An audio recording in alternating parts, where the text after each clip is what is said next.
Chicago is known for its majestic skyline, and since 1914, one office building stands out. 30 North Michigan Avenue is a very prominent address in the city of Chicago. It sits right across the street from Millennium Park, which is the city's newest, biggest tourist attraction. This 21-story structure is a community unto itself, housing a tight-knit, elite group of some of the city's finest medical professionals. These are all reputable people who have offices in this building, dentists and doctors. There's a strong camaraderie amongst people in the building.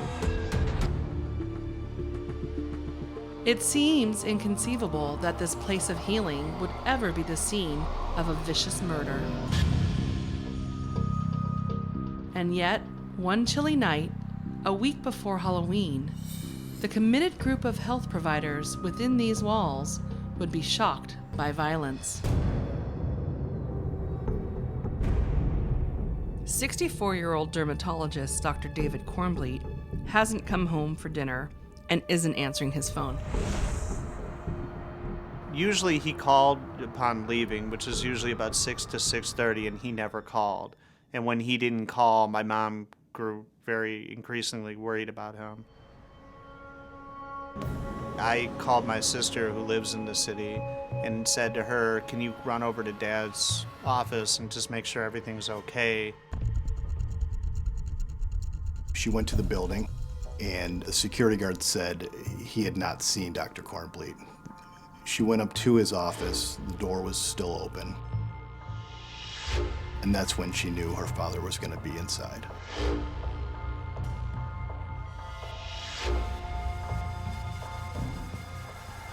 She found a smear of blood. Nothing could prepare her for what she was about to see.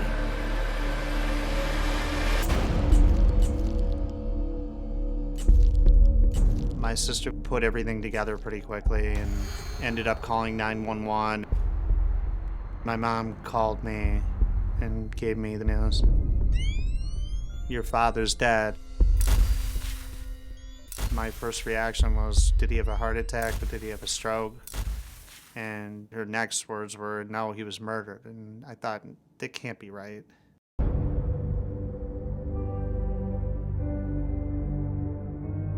In all honesty, it still doesn't feel very real to me.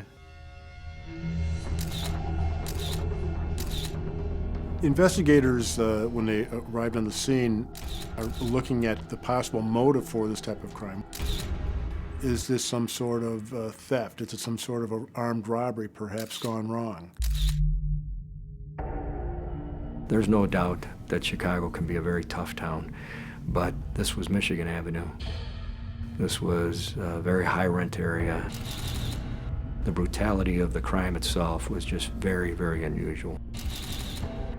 Dr. Kornbleet was stabbed over 20 times, many of them to the hands, as well as his torso.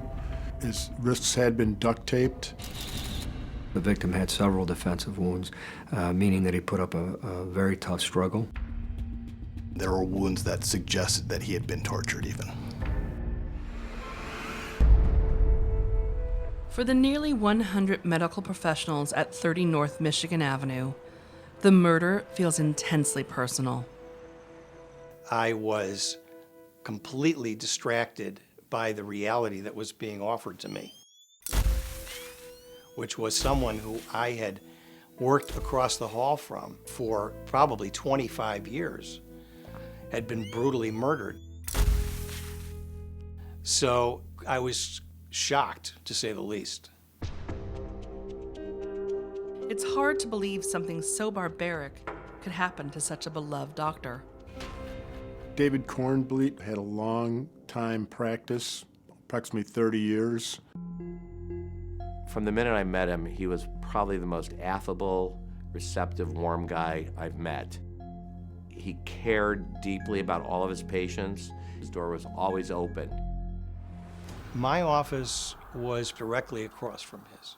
Dr. Kornbleet was a very kind, soft-spoken, unassuming man who was very easy to like. He really loved practicing dermatology. He treated his patients like all of them were friends. My family was heartbroken. You don't really recuperate from these. I mean, you just kind of learn to move on. After speaking with the family and checking their phone records, detectives determined the murder had to have taken place sometime after 4:25 p.m. Dr. Cornbleet had his final phone calls with his wife saying, "I've got one more patient I'm waiting for." As investigators narrow in on the time of death, they have more difficulty determining a possible motive. His watch wasn't stolen, his rings weren't stolen, so I think they pretty quickly were able to assess that it wasn't a robbery. Just the gruesomeness of it suggested that there was something, far more sinister going on. Crime scene investigators found rope, packaging for a rope, and a blowtorch. They believed that the perpetrator had either brought them with him or somehow left them there during the course of the struggle. 66 on 3413. Investigators investigating any crime, especially this one, will often start with the immediate family members, loved ones, people who are in the orbit of the victim's day-to-day life. So since his daughter Jocelyn found him, that's where their first source of information. Tried to find out what they could about the doctor. What was his relationship with his wife? What was his relationship with her? What was his relationship with her brother?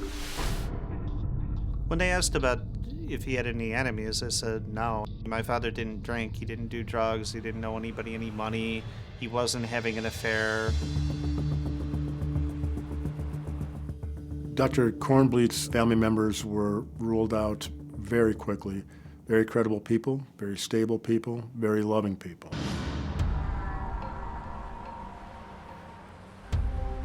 The morning after the murder, doctors arriving for work find their world dramatically changed. As I entered the building, there were reporters and cameras. And one of the reporters approached me and asked if I was aware that Dr. David Cornbleet had been brutally murdered in his office last night. I was dumbfounded. I was at a loss for words, and I would have no idea that that could possibly happen. I do remember when I left my office that night. I was carrying a birthday present for someone in my family, and it was a large box, so I couldn't easily see over it. When interviewed by police, Dr. Jaffe vaguely remembers someone leaving Dr. Cornbleet's office at the same time. He also recalls a strange question from a fellow elevator passenger. I was asked if I had seen the fellow with all the blood on him. And I casually said no, because 30 North Michigan is a building that had a lot of dentists. People were often getting into the elevator, clutching their mouths with blood all over gauze, sometimes all over their shirt.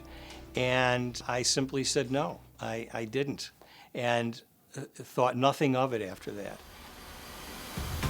After speaking with Dr. Jaffe, detectives now believe the murder took place between 4:25 p.m., when Dr. Cornbleet's call to his wife ended, and 5:30 p.m., when Dr. Jaffe left his office. Chicago police detectives checked with the security personnel in the lobby to 30 North Michigan. They had security camera footage. As they study the footage, starting just before 4:25 that afternoon, one particular character piques their interest. The security video shows a person arriving. He's not looking at the camera necessarily. He's got a baseball cap on, which helps conceal his face from the view of the camera, also carrying some sort of bag with him.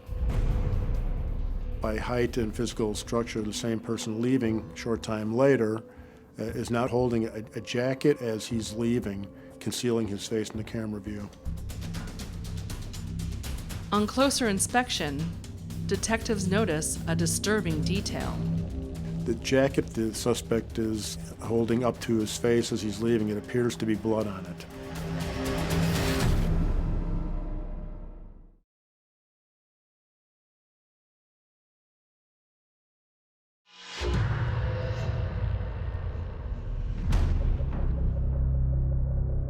In October 2006, the close-knit community of Chicago doctors and dentists at 30 North Michigan Avenue is reeling after the savage murder of one of their own, dermatologist David Kornbleet.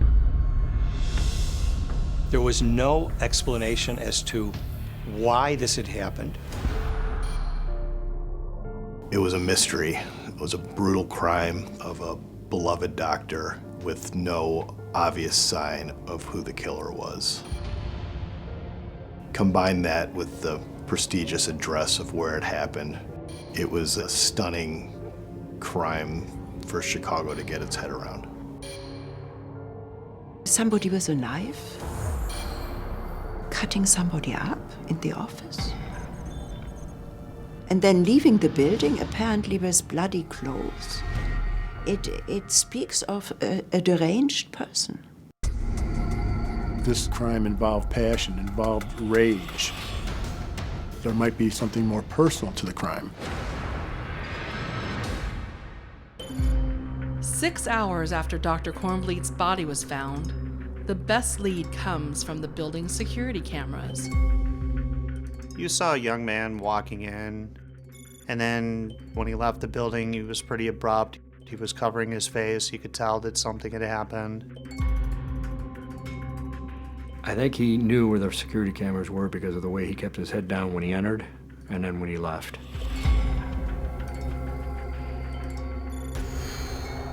The investigators learned from a person who rode on the elevator with him that it appeared to be blood on his face. Police were confident the way that he exited fast, the way that he covered up his face with his jacket, the apparent blood on the jacket. I think they knew this was the guy they were looking for.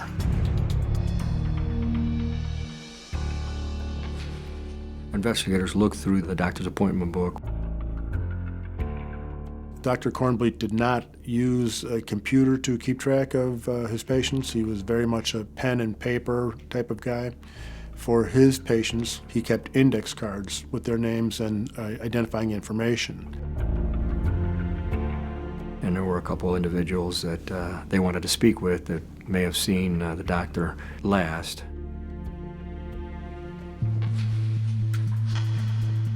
The last two entries into Dr. Kornbleet's schedule for the day, a person by the name of William Lanning and another man by the name of James Reed. Lanning stands out because the index card system shows he's a former patient returning after several years' absence. When the police finally got a chance to talk to him, they ruled him out as a suspect when they realized that first he had a very good alibi, but also that Dr. Kornbleet had talked to his wife after this appointment. That leaves the other patient, James Reed, as a critical person of interest. Police detectives examined Dr. Kornbleet's index card system. They could not find an index card related to Mr. James Reed. They assumed that he must be a new patient. While officers begin tracking down every James Reed listed throughout greater Chicagoland, the forensics team searches for leads of its own. Just because there's a lot of blood near the victim's body, that does not rule out that the perpetrator's blood may not also be found. So they made sure they took swabs. Investigators were able to recover DNA that was not Dr. Kornbleet's from the scene. Chicago Police Department believed that this second DNA profile that was found at the crime scene was the perpetrator. But when they ran it through the national database of all matches throughout the country, there was no match. Whoever killed Dr. Kornbleet had never gotten in trouble before, and they didn't have his DNA in the system. A week after the murder, the case remains at a standstill, as the family says their goodbyes. Based on the wounds and based on how everything happened, we couldn't have an open casket. While at his gravesite, I was the last person to leave, and I said to him, I won't come back here until I find justice for you, I promise you.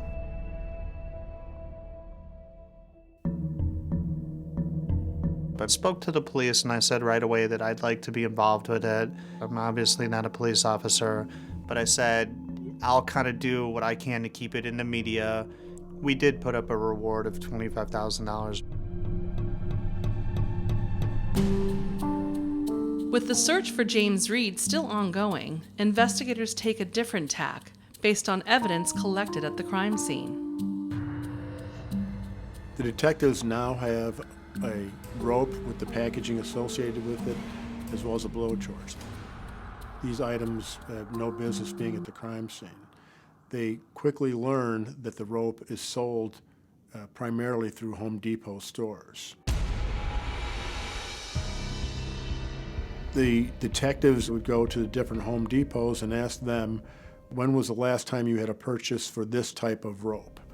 The Home Depot would make those examinations, and then the detectives would ask then, do you have a corresponding security video showing that purchase taking place? They came up with an individual who had bought the rope not too far from the crime scene at a Home Depot. In the Home Depot footage was an individual matching the height, weight of the person that had been in the video from the doctor's office.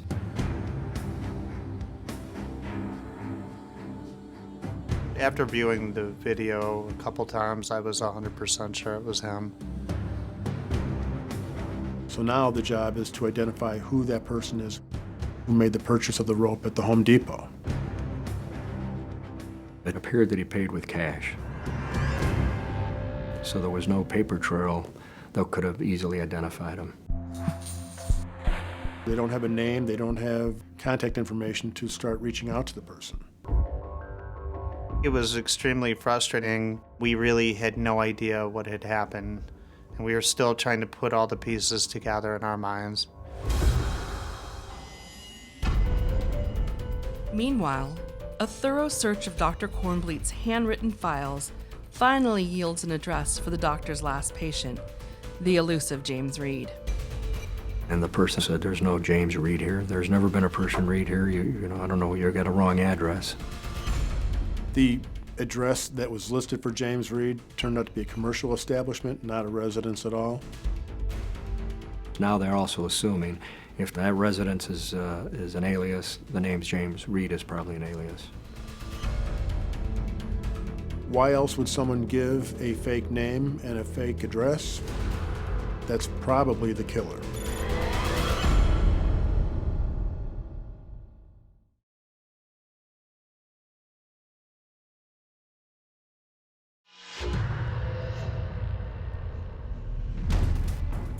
For generations, 30 North Michigan Avenue has been a place where medical professionals dedicate themselves to the well-being of their patients.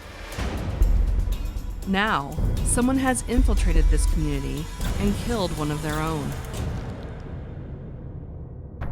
Chicago police suspect Dr. David Kornbleit was murdered by a man calling himself James Reed, but for now, he's a phantom. The detectives feel that the James Reed name provided was a fake name, that person doesn't exist. 66 on 3413. They believe they have his DNA, but it didn't generate a match in the National Crime Database. And though the suspect appears on security camera footage at the office building and buying rope at a hardware store, police have no way to ID him. 3 weeks since his father's killing, John Kornbleit isn't about to let the case go cold. He turns to a new technology just coming of age in 2006, social media. I ran our MySpace site. At the time, it was very modern to use social media to exploit the case. The way the family used social media back then was something you didn't see that often. It was an innovative approach to get the word out. John Corbley posts the video from the elevators at 30 North Michigan, and he also posts the video from the Home Depot. After a period of time, he has both videos enhanced to try to clean up the images, to make them more useful to the public. The technique works, and one tipster immediately recognizes the man in the security footage. The individual who was on the tape recognized himself and came in and turned himself in. Tom Brown sees his image on the internet and in news media. He is the man who made the purchase of the rope at Home Depot. He tells him that, I'm the guy you're looking for. He said, that's me on the film, but I didn't do it. You can ask me anything, I'll take a polygraph, I'll give my DNA. He purchased the rope for use around his house. And he also told them where he was at the time that Dr. Cornblit was murdered. Police eventually cleared him. It was a disappointment when we learned it wasn't him. From what I understand, he was a really nice guy, too, and I felt bad for him because here he was being linked to a murder that he had absolutely nothing to do with.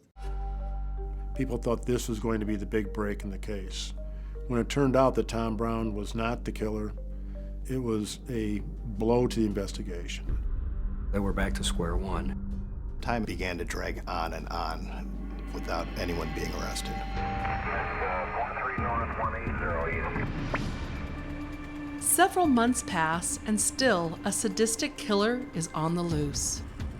People became very nervous, and we had grown eyes in the back of our heads. We had no idea who the perpetrator could possibly be. One of the more disturbing things for me was that for months, patients that had appointments to see Dr. Cornblit would knock on my door asking what happened. I had to explain to them that Dr. Cornblit had been murdered.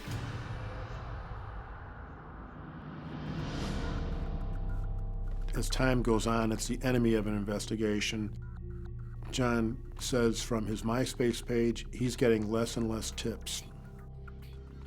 There's now a fear that the case may go cold.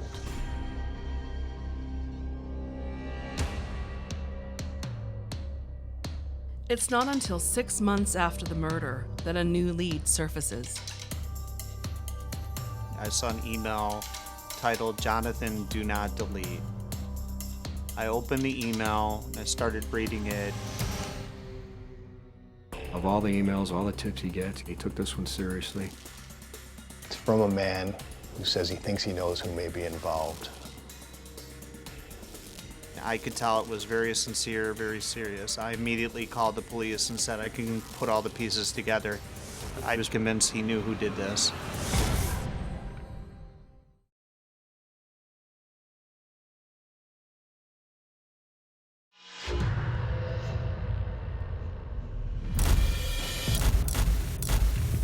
Six months after the murder of Dr. David Cornblit, police have hit a brick wall, leaving everyone in Chicago's 30 North Michigan Avenue medical community on edge. Then suddenly, the victim's son gets a tip that could jumpstart the investigation. This was from a Marine, and he mentioned where he was from, where he was stationed, what his rank was, things like that that seemed pretty sincere to me. The Marine explains he's recently been deployed to Iraq, but before leaving New York City, he met with a close friend. During this conversation, he learns that his friend has information about who may have killed Dr. Cornblit. John Cornblit made a phone call to the Marine. When I spoke to him, he was very sincere. He had pretty intimate details about the case, and that he was pretty convinced he knew who did this. The Marine is Kyle Parker, and he states that he has a very good friend by the name of Doug Cates. He states that Doug is just beside himself, he's nervous, he's agitated, he's paranoid. Doug Cates tells him that he thinks his former roommate murdered my father. John immediately tells investigators to be on alert for a call from Iraq. The Marine contacts Chicago Police Detective David March and he relates the information that he learned from his friend Cates. During this conversation, Detective March asks him, well, what's the name of this roommate who was acting bizarre? His name was Hans Peterson. The name Hans Peterson really meant nothing to me. Detective March realizes that Hans Peterson is in the index cards. He is a prior patient of Dr. Kornbluth's from over 4 years earlier. Hans Peterson had been a patient of Dr. Kornbluth for one visit and one visit only. Investigators dig into Peterson's background. Hans Peterson was a very, very bright man. He came to Chicago to be an options trader in the financial markets. While in Chicago, he decided to tackle this recurring acne problem. And that's when he made an appointment with Dr. Kornbluth.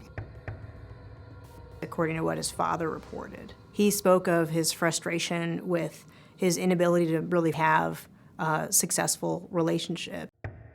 He had this idea in his mind that if he took care of the acne, that would solve a lot of issues that he was having.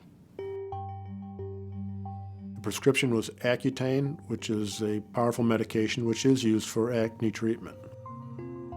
Detectives struggle to find a logical motive for murder, given that Peterson now lives in New York and that this appointment took place in Chicago back in the summer of 2002, more than 4 years before Dr. Kornbluth's death. Upon further research, police discover that within months of seeing Dr. Kornbluth, Peterson's life begins a downward spiral. He told his father he immediately began getting headaches, having depression.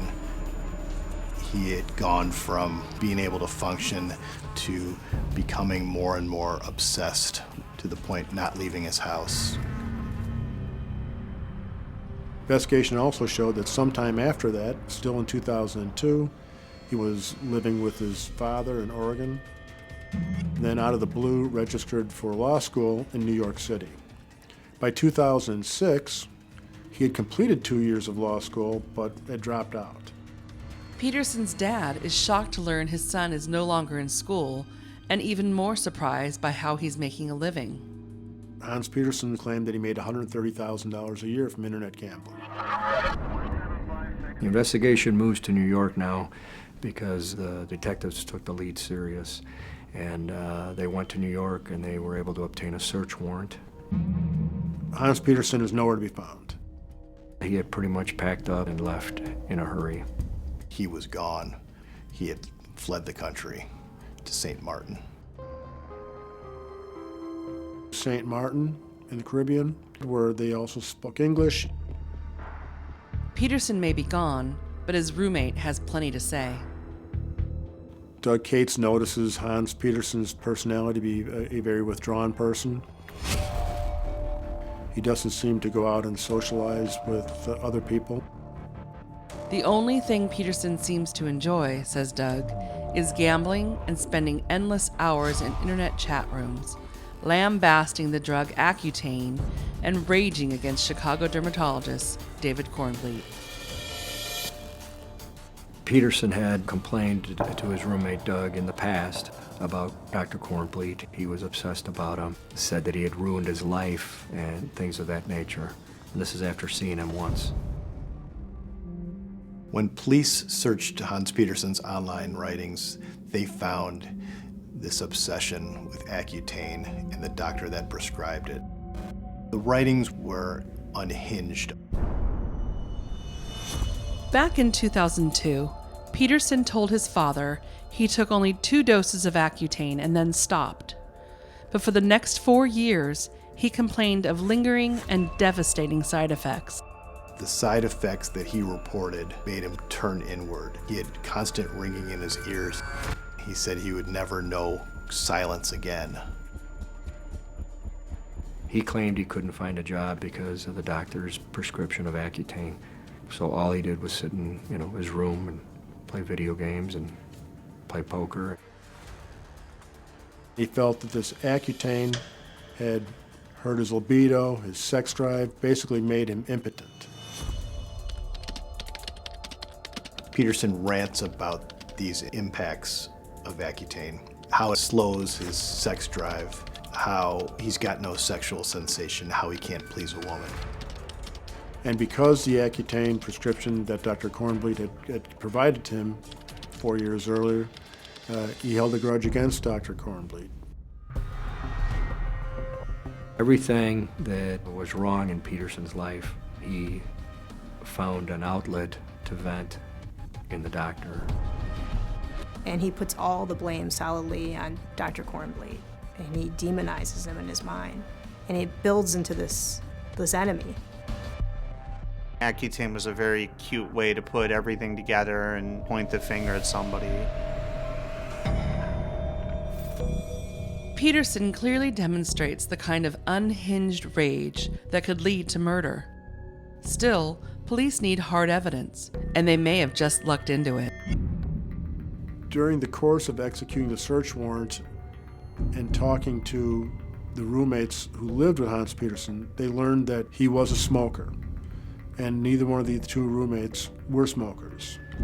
In the apartment, they located some cigarette butts, believed to be smoked by Hans Peterson. A cigarette butt was submitted to the crime lab in Illinois. If it matches the DNA from the murder scene, investigators will have a solid case. But with Hans Peterson already one step ahead of them, have they caught up with their suspect a moment too late? Hans Peterson relocated to St. Martin. The island has two governments controlling it, one half French, one half Dutch. He did his research, and he found out that the French government doesn't extradite for crimes committed in another country, and it's completely outlandish. He took no responsibility for anything in his miserable life.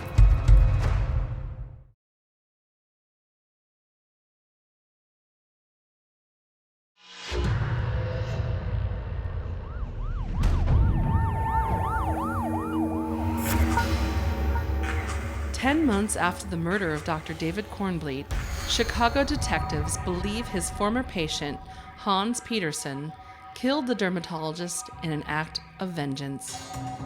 The fact that Hans Peterson had been treated by Dr. Kornblit 4 years earlier, the fact that he had been ranting about the ill effects from the Accutane that was prescribed by Dr. Kornblit, now gives the detectives reason to believe this is the reason for all the violence perpetrated on Dr. Kornblit.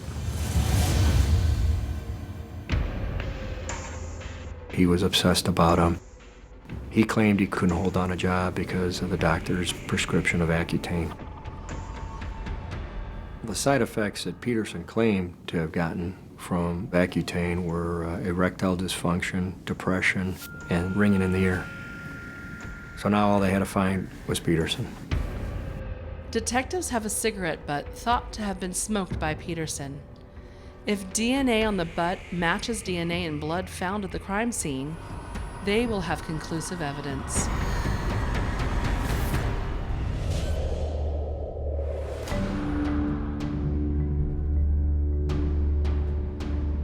Just as investigators begin reaching out to authorities on the Caribbean island of St. Martin, Hans Peterson finds them first. On August 1st, Hans Peterson calls Detective March at the Chicago Police Department. In this conversation, Peterson does not implicate himself directly in the murder of Dr. Kornblit, but he continues his rants against Dr. Kornblit and how he ruined his life. Playing it cool, Detective March tells Peterson his best chance of proving his innocence is to come back stateside and speak with police directly. Deranged or not, Peterson is no fool.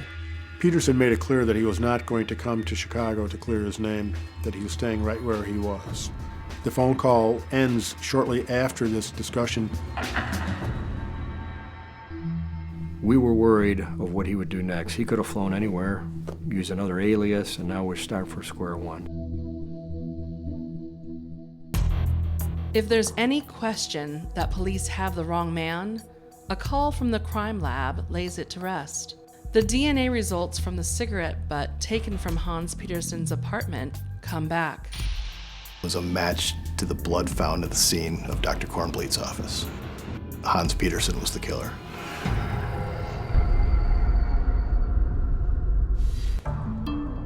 Now investigators need to figure out a way to find him and bring him home. Detectives had Doug, the roommate, send him an email and state, hey, send me your location so I can send you a bunch of mail. Some of it looks important. And it worked. He told them where he was on the island. Then the detectives called me to get the federal warrant, and I narrowed it down to what apartment he was in. Detective March is trying to formulate a plan with Dutch authorities to place Petersen under arrest.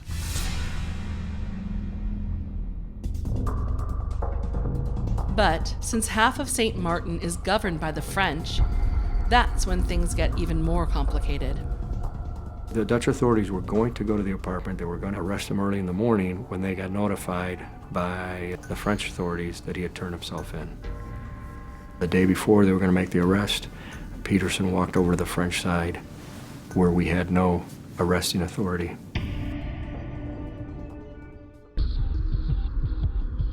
Hans Petersen had made a statement describing how he killed Dr. Kornbleith. He confessed step by step what he did, every detail of everything, including how he slept at night. He didn't deny anything. He was actually very proud of it. Even in custody, the game of cat and mouse plays on. We wanted to bring him to where he committed the crime to face justice for what he had done. What we learned was the French were not going to extradite him. Even though he was born in the United States, his mother was French, and so according to the French Constitution, he was considered French. Because he's a French citizen, Hans Petersen knows he won't go on trial in Chicago, which means he's likely, if convicted, will face a much less severe prison sentence. Hans gamed the system to his advantage. He wanted to get back at my father, and that's, he went out and did it.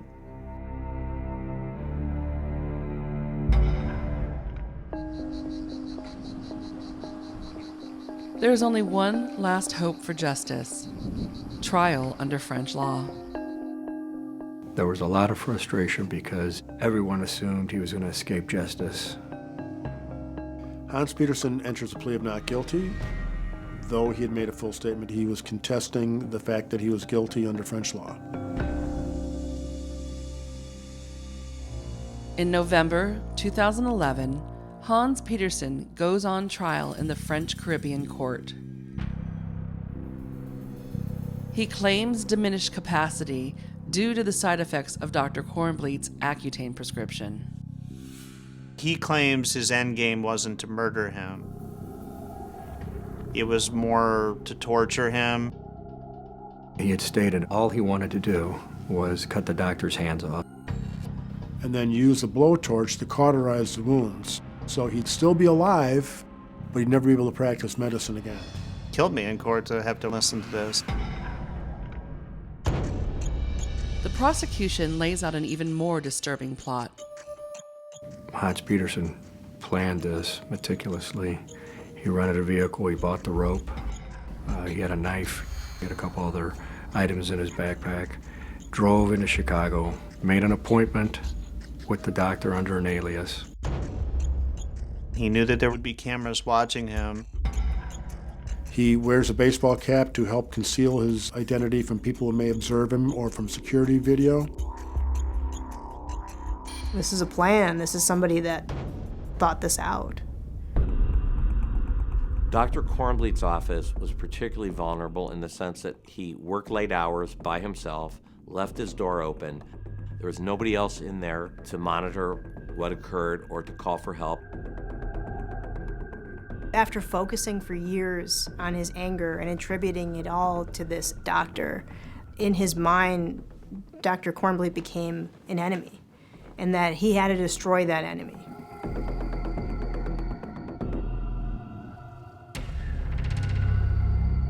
He overpowers him, gets the duct tape on, and at some point in the sequence, the knife is introduced.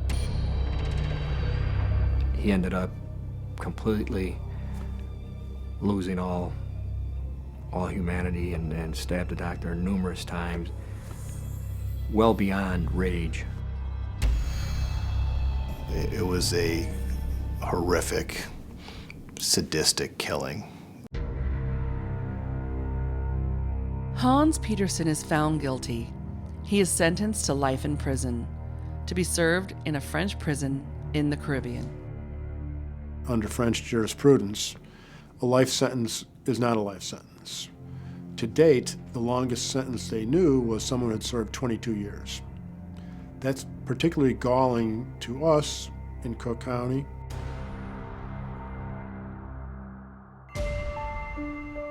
With Petersen finally locked up, it's been more than 5 years since John Cornbleet made a solemn vow at his father's gravesite. And I said to him right before I left, I won't come back here until I find justice for you, I promise you. I've never returned to my father's grave. I probably never will.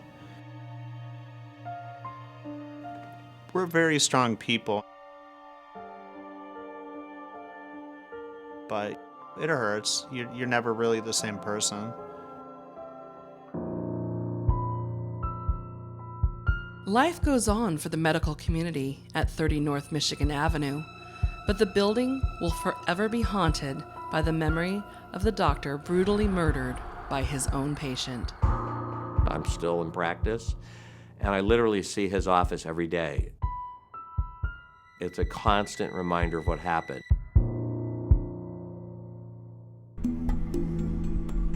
I moved to another building close by, and I have cameras in my waiting room and in every area of the office suite. I was very saddened and disturbed by the suffering he must have had and the fact that he was alone when this happened. What haunts me about the case, all the pain that he went through at the end, I mean, how scared he must have been. My father was such a good guy, and to have his last few minutes be with this person as opposed to the people who love him, who cared about him, that haunts me a lot to this day.